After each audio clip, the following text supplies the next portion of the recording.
Hello दोस्तों, नमस्कार। स्वागत है आपका अपने YouTube channel free unique classes में। फ्रेंड्स, आज हम पढ़ेंगे combine the sentence using both dot dot and. जो बोथ और एंड जो कंजक्शन होता है उसका प्रयोग हम वाक्य में किस प्रकार से करते हैं उसको आज हम पढ़ेंगे। तो फ्रेंड्स, अगर अभी तक आपने मेरी चैनल को सब्सक्राइब नहीं किया है तो प्लीज मेरी चैनल को सब्सक्राइब कीजिए और बेल आइकन को भी प्रेस कर दीजिए, जिससे आने वाली जितनी भी नई वीडियोस हैं उनकी नोटिफिकेशन आप तक पहुंचती रहे। तो चलिए फ्रेंड्स, शुरू करते हैं आज का प्रयोग। तो फ्रेंड्स देखिए, combine the sentence using both dot dot and, इसका हमें प्रयोग करना है और इसका प्रयोग हम वाक्य में किस प्रकार से करते हैं। तो देखिए क्या होता है कि जब किसी वाक्य में इस कंजक्शन का प्रयोग करना है, ठीक है, किसी वाक्य में इस कंजक्शन का प्रयोग करना है और बोथ और एंड का हम किस में प्रयोग करते हैं, दो वाक्य दिए होंगे उसमें हमें इसका प्रयोग करना होगा। तो दोनों वाक्यों के सब्जेक्ट समान, दो वाक्य दिए होंगे और उस वाक्य में यदि सब्जेक्ट क्या है, समान है तथा प्रेडिकेट अलग अलग हो। देखिए प्रेडिकेट क्या होता है, जो वाक्य होता है, सेंटेंस होता है, उसमें सब्जेक्ट को छोड़कर, सब्जेक्ट हमारा जो कुछ भी हो, राम श्याम, उसको छोड़कर शेष जो वाक्य बचता है, ठीक है, सब्जेक्ट को छोड़कर शेष जो वाक्य बचता है उसे हम क्या कहते हैं, प्रेडिकेट कहते हैं। ठीक है, अब इसके बाद देखिए प्रेडिकेट, जो प्रेडिकेट है अलग अलग हो तो क्या करते हैं, तो यदि सब्जेक्ट समान है और प्रेडिकेट अलग अलग है तो हम क्या करते हैं, बोथ का प्रयोग सब्जेक्ट या हेल्पिंग वर्ब की बात करते हैं।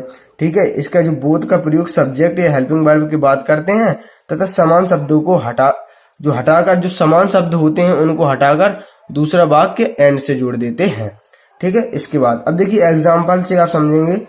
जैसे कि हमें दो सेंटेंस दिए हैं कि वी टेक टैक्सी, ठीक है, वी टेक टैक्सी और वी अटेंड द मीटिंग।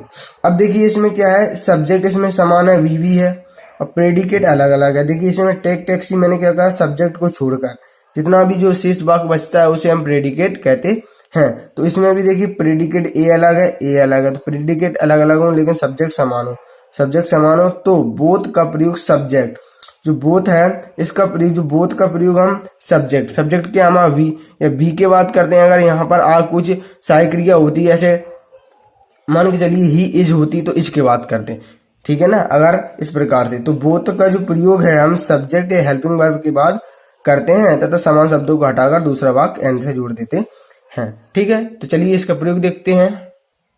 तो फ्रेंड्स देखिए, सबसे पहले हमें क्या करना है, सबसे पहले देखिए इसमें क्या है, सब्जेक्ट समान है लेकिन प्रेडिकेट अलग अलग है, इसलिए पहले वाक्य, तो जो बोथ का प्रयोग हम किसके बाद करेंगे, सब्जेक्ट के बाद करेंगे। तो सब्जेक्ट हमारा क्या है, वी, तो वी के बाद करते हैं, तो वी बोथ, ठीक है, बी बोथ लिखने के बाद जो हम क्या है, पहले वाक्य का प्रेडिकेट लिख देंगे, ठीक है ना, तो इसको लिख देंगे टेक टैक्सी, इतना लिख दिया। अब एंड से एंड लगा के दूसरा वाक्य लिख देंगे, लेकिन वी हट जाएगी, ठीक है, समान शब्द इसलिए हट जाएंगे।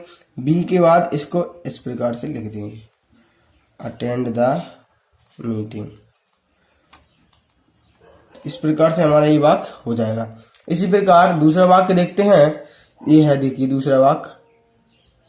तो फ्रेंड्स देखिए इसमें भी हमें क्या है, सब्जेक्ट इसमें समान है, तो they keep long hair they wear jeans, ठीक है, तो इसमें भी सब्जेक्ट समान है लेकिन प्रेडिकेट अलग अलग है, तो इसमें भी हम इसी तरीका से प्रयोग इसका करेंगे। तो सबसे पहले क्या लिखेंगे, दे लिखेंगे, दे, इसके बाद लिखेंगे बोथ, ठीक है, इसके बाद लिखेंगे पहले सब्जेक्ट, इसका प्रेडिकेट लिख देंगे, तो कीप लॉन्ग हेयर, ठीक है, लॉन्ग हेयर, एंड दे को हटा देंगे, इस पूरा लिख देंगे, तो वियर जीन्स।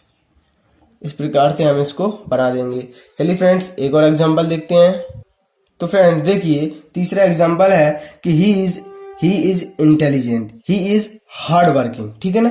तो इसमें भी देखिए मैंने क्या कहा था, यदि पहले जो वाक्य का सब्जेक्ट समान है तथा प्रेडिकेट अलग अलग, देखिए प्रेडिकेट क्या होता है, सब्जेक्ट को छोड़कर शेष वाक्य क्या होता है, प्रेडिकेट होता है, तो प्रेडिकेट अलग अलग है, तो बोथ का जो प्रयोग है हम कहां से करते हैं, जो सब्जेक्ट, यदि सब्जेक्ट अकेला है तो सब्जेक्ट के बाद करते हैं, हेल्पिंग वर्ब है तो हेल्पिंग वर्ब के बाद करते हैं, ठीक है ना। तो इसके बाद इसको भी हम देख लेते हैं। तो देखिए इसमें हमें क्या करना होगा, सबसे पहले देखिए ही लिखेंगे, ठीक है। और इसके बाद लिखेंगे इज, क्योंकि इसमें इज दिया है, हेल्पिंग वर्ब है। अब हेल्पिंग वर्ब के बाद हमें बोथ का प्रयोग करना होगा क्योंकि इसमें हेल्पिंग वर्ब दी है, तो बोथ। अब पहले लिख देंगे इंटेलिजेंट,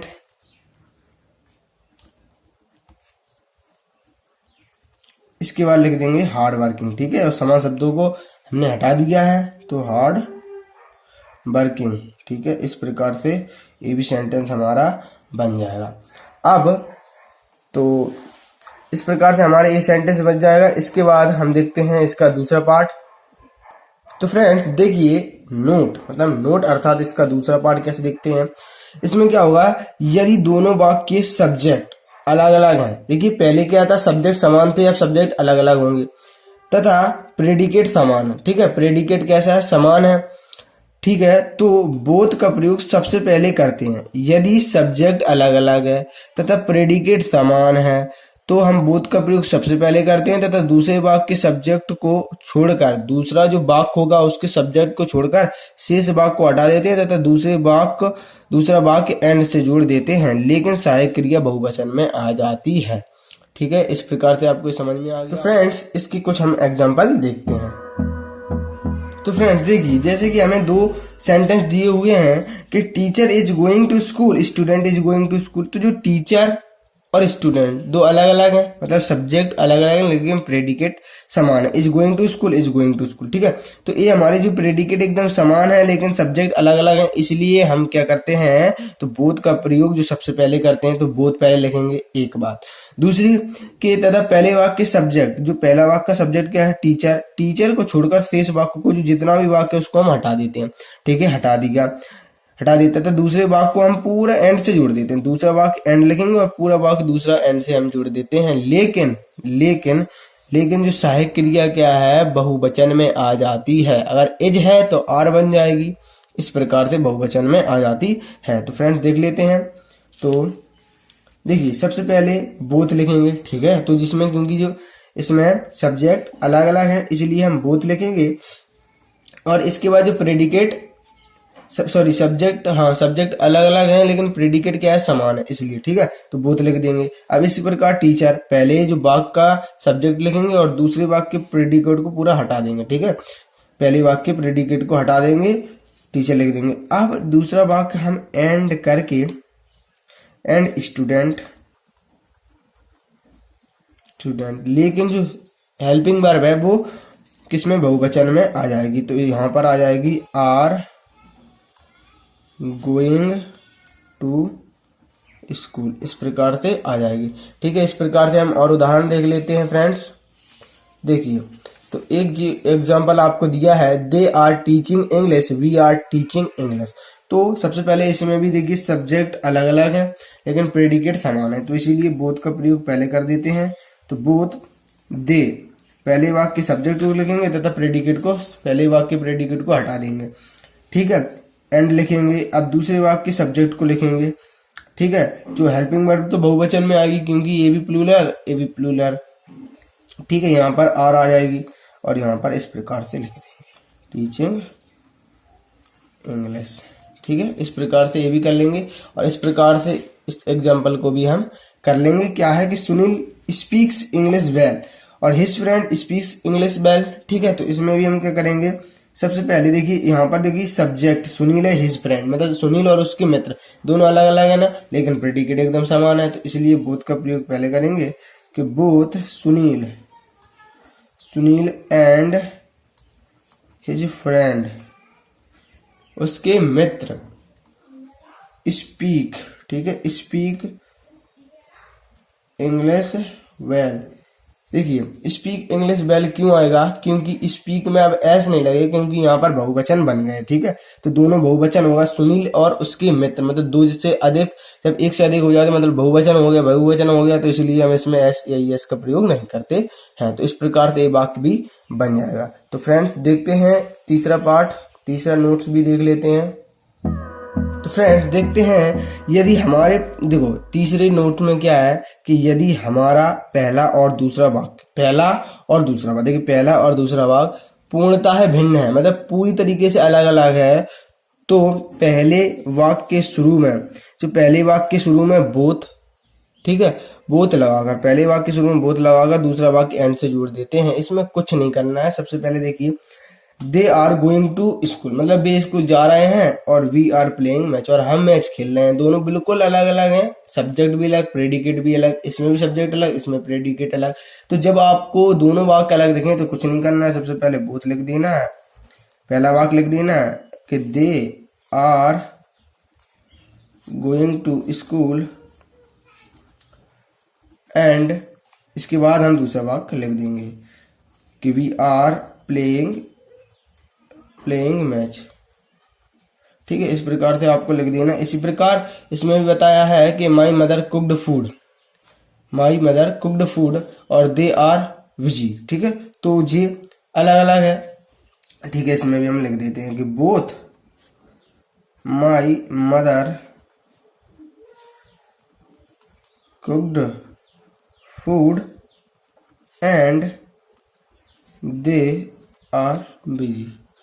ठीक है, तो अलग अलग थे, इसलिए इसमें भी देखिए, जैसे ए है एग्जाम्पल कि ही इज प्लेइंग क्रिकेट, ठीक है, सी इज गोइंग टू मार्केट।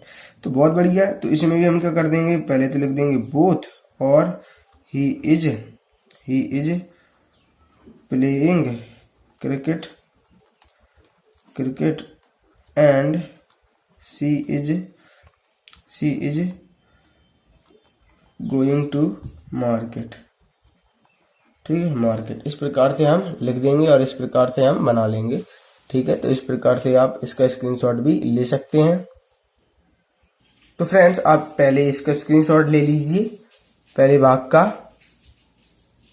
और इसका भी। इसके बाद हम दूसरे भाग का देखते हैं। इसके बाद आप इसका स्क्रीनशॉट ले सकते हैं।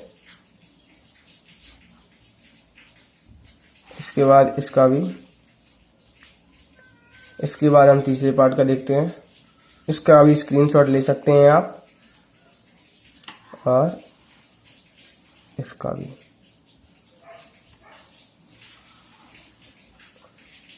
तो फ्रेंड्स, यदि आपको ये वीडियो अच्छी लगी हो तो प्लीज मेरे चैनल को सब्सक्राइब कीजिए, और इस वीडियो को लाइक, कमेंट और शेयर जरूर कीजिए। और वीडियो को देखने के लिए आपका धन्यवाद।